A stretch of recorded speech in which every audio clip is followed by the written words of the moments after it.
Picture this. France's most stunning Mediterranean coast stays deliberately empty while the Côte d'Azur swarms with crowds. The western stretch near Spain, the Côte Vermeille and Roussillon, remains wonderfully quiet. And it's not by accident. Geography, harsh history, fiercely guarded policies, and deep-rooted wine traditions created this intentional sanctuary. Let's clear up a big misunderstanding right away. Empty doesn't mean dead. Towns like Collioure and Port-Vendres buzz all year round with fishermen, vineyards clinging to steep slopes, and artists drawing inspiration. But call it empty compared to the coast just east. The Pyrénées-Orientales department here has only 155 people per square kilometer. Now flip that over to the Alpes-Maritimes department, the heart of the Côte d'Azur, with 479 people packed into the same space. That's over 3 times denser. Even stranger, the French countryside averages 122 people, making this western coast somehow less crowded than rural France itself, while sitting right on the Mediterranean. How does that even happen? The tourism numbers really drive it home. In 2022, Pyrénées-Orientales had 14.1 million tourist stays. Impressive until you see the Côte d'Azur's 32.3 million. But it's the crunch time that tells the story. On the busy coast, summer bookings routinely smash 95% occupancy. Here, even at peak season from mid-July to late August, it rarely hits 70 to 80%. You can actually snag a spot on the sand, a waterfront table, or a quiet cove to swim. As local historian Jean-Luc Sanchez put it bluntly in Le Monde Travel *, on the Côte Vermeille, you don't fight for beach space in August. You might share it with 3 fishermen and a painter, like Matisse did a century ago. So what built this buffer against the crowds? First, those mountains won't allow mass tourism. The Pyrenees plunge straight into the sea here, carving dramatic cliffs and deep coves along the Vermilion coast. This terrain looks spectacular. Those fiery red rocks give it the name, but it's brutally tough for building resorts. Forget wide stretches of flat land. Usable space vanishes between steep slopes and water. Vineyards stubbornly climb 45-degree hillsides because winemaker Elodie Roussel says it's straight. The mountains don't just frame this coast, they asterisk the economy. Vineyards on those slopes pay better than 1,000 hotel rooms. And crucially, AOC rules demand local wines like Banyuls ferment within sight of the Mediterranean, locking those cliffside vineyards in place as working farmland, not resort space. Second, this coast spent centuries as a militarized frontier, not a holiday spot. After Louis XIV took Roussillon from Spain in 1659, this became France's tense southern border. He flooded it with fortresses like Collioure's Château Royal, turning the whole shore into military outposts. Civilian life, actively discouraged and often dangerous for generations. Land wasn't zoned for resorts, it was reserved for soldiers and cannons. There's even a gritty local story, partly myth but rooted in fact, about Louis XIV chaining sailors to build Collioure's fort. Historians confirm it was built by forced labor, Galerians, proving this coast's identity as a fortified zone, not a playground. That border tension simmered for centuries, blocking the peaceful development happening further east, long after threats faded. Then came the absolute game-changer, France's 1986 coastal law, the Loi littoral. This wasn't just rules, it was a revolution. Want to build right on the beach today? This law slams that door shut. It bans new construction within 100 meters of the high tide line, guarantees public access everywhere, and enforces zero net land take, meaning any new development must replace existing built space, never swallow untouched land. For the already undeveloped Côte Vermeille, this law acted like a preservative seal. It stopped Côte d'Azur-style saturation dead.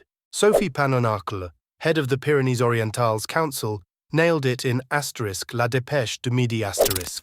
The Loi littoral isn't blocking tourism.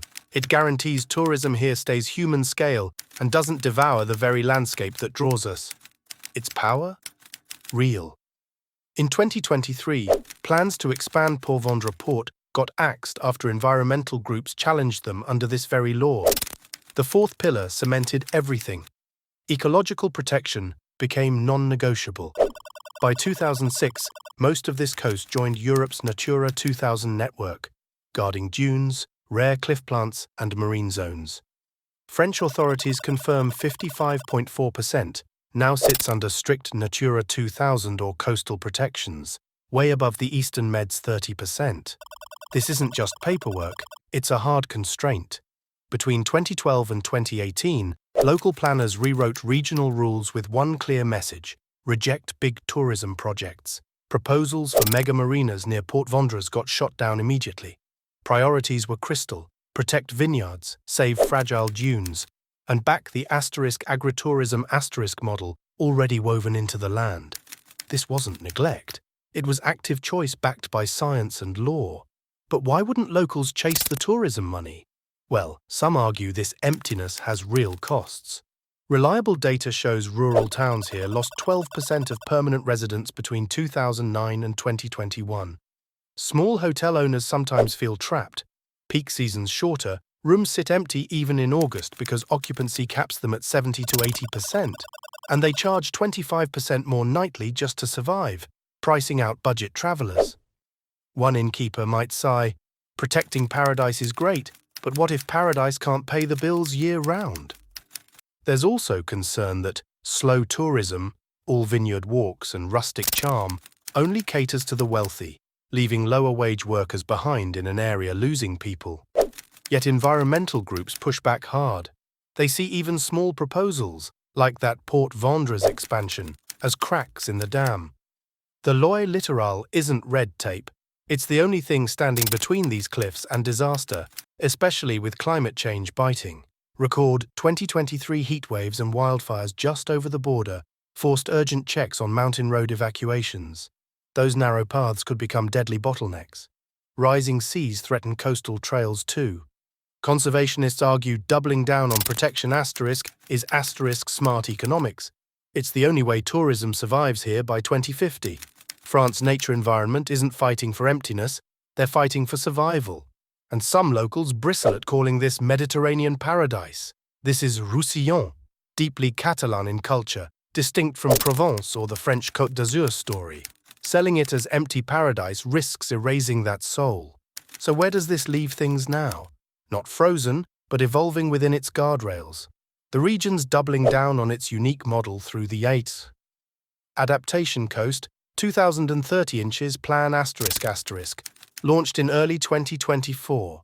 It's pouring euro 42 million not into new hotels, but into shoring up its emptiness.